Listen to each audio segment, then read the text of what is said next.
किसी जमाने की बात है। हिमालय की गोद में बसे छोटे से गांव बरगांव में रात का अंधेरा घना था। वहां के लोग हर रात सूर्यास्त के बाद अपने घरों में बंद हो जाते थे। गांव में यह विश्वास था कि सूर्यास्त के बाद डायन जंगल से निकलकर गांव में आ जाती है। उसकी डरावनी कहानियां पीढ़ी दर पीढ़ी सुनाई जाती रही थीं। गांव के लोग मानते थे कि डायन का नाम लेना भी अशुभ होता है। लोग कहते थे कि वह किसी समय गांव की ही एक औरत थी जो अपने पति और बेटे के मरने के बाद बदल गई थी। उसका नाम रुक्मिणी था। वह बेहद सुंदर और धार्मिक महिला थी, लेकिन उसके पति और बेटे की रहस्यमयी मौत के बाद लोगों ने उसे दोषी ठहराया। दुख और अपमान ने उसे एक दुष्ट आत्मा में बदल दिया। एक रात गांव में रहने वाले युवा राजू ने अपने दोस्तों के साथ साहसिक खेल खेला।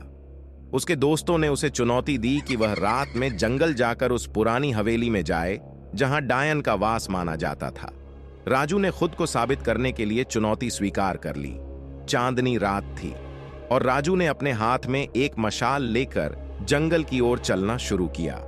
जैसे जैसे वह हवेली के करीब पहुंच रहा था, उसे चारों ओर से अजीब अजीब आवाजें सुनाई देने लगीं। पेड़ों की सरसराहट और जानवरों की हल्की आवाजें उसे और भी भयभीत कर रही थीं। उसने अपने दिल को मजबूत किया और हवेली के द्वार पर पहुंच गया। हवेली जर्जर हो चुकी थी। उसकी दीवारें दरारों से भरी थीं और खिड़कियां टूटी हुई थीं। राजू ने जब दरवाजा खोला तो उसे एक ठंडी हवा का झोंका महसूस हुआ। उसने मशाल की रोशनी में धीरे धीरे अंदर प्रवेश किया। अंदर का वातावरण और भी डरावना था। धूल और मकड़ी के जाले हर जगह थे। उसने महसूस किया कि किसी की आंखें उसे देख रही हैं। अचानक उसे एक हल्की सी हंसी सुनाई दी। उसने मुड़कर देखा, पर कोई नहीं था। वह आगे बढ़ा और एक बड़े कमरे में पहुंचा। वहां उसे एक पुरानी तस्वीर दिखी जिसमें रुक्मिणी अपने पति और बेटे के साथ खड़ी थी। तस्वीर देखकर उसे एहसास हुआ कि यह वही डायन है जिसकी कहानी उसने सुनी थी। जैसे ही उसने तस्वीर को छुआ, उसकी मशाल बुझ गई और कमरे में घना अंधकार छा गया। उसे लगा कि किसी ने उसके कंधे पर हाथ रखा है। डर के मारे उसका दिल तेजी से धड़कने लगा। उसने अपने चारों ओर देखने की कोशिश की, पर अंधकार में कुछ नहीं दिखा।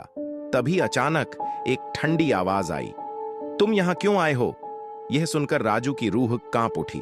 उसने हिम्मत जुटाकर कहा, मैं यहां सिर्फ एक चुनौती के कारण आया हूं, मुझे माफ कर दो। उस आवाज ने कहा, तुम्हें यहां नहीं आना चाहिए था। अब तुम्हारी सजा यही है कि तुम यहां से कभी नहीं निकल पाओगे। राजू को महसूस हुआ कि उसके पैर जड़ हो गए हैं। वह हिल भी नहीं पा रहा था। तभी उसे रुक्मिणी की परछाई दिखाई दी जो धीरे धीरे उसके करीब आ रही थी। रुक्मिणी की परछाई ने कहा, मेरे पति और बेटे की मृत्यु के बाद मुझे इस गांव ने ठुकरा दिया। मेरी आत्मा को शांति नहीं मिली और मैं डायन बन गई। जो भी इस हवेली में आता है उसे मेरी पीड़ा सहनी पड़ती है।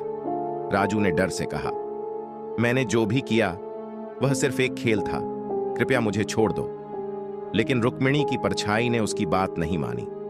उसकी आवाज गूंजती रही, अब तुम यहां से कभी नहीं जा सकते। तुम्हारी आत्मा भी अब इस हवेली का हिस्सा बन जाएगी। अगले दिन जब राजू घर नहीं लौटा तो उसके दोस्त और गांव के लोग उसकी खोज में निकले।